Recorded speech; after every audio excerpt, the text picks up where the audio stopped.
Olunaku olwaleero njagadde mbalage oyimiriza otya bimesagi bino ebitera okujja naddala ng'otaddeko data.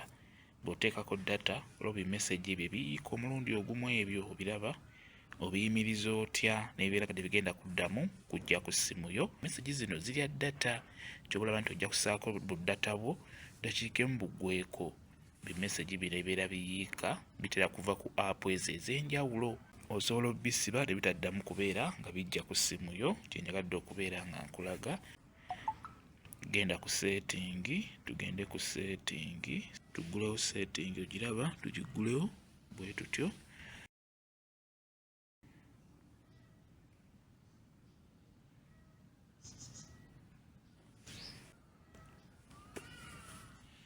Bw'omala okuggulawo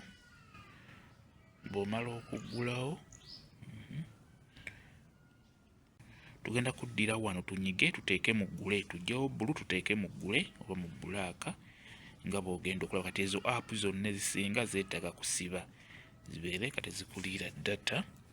Weetegereze olabe weŋŋenze, weetegereze. Tutandike n'eno, ogiraba eno ng'onyiga wano bw'oti, ogirabye ng'ogiteeka mu ggule n'eno olabye zisigala zikola bulungi, naye tugenda kuddamu kufuna bimesagi ebyo ebikuliira data. Ogenda ozisiba, genda ng'ozisiba, olabye n'eno, olabye ndowooza.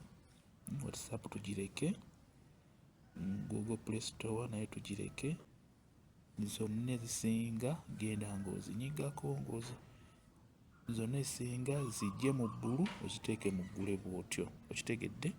Kyekyo kye njagadde okubeera nga nkulaga, osobola okusitoopinga bulungi nnyo bimesagi ebyo ebitera okujja wano waggulu awo nga bingi ebibeera bikuliira data wo, beera ng'obisiba nga bw'olabye awo kiba kiwedde.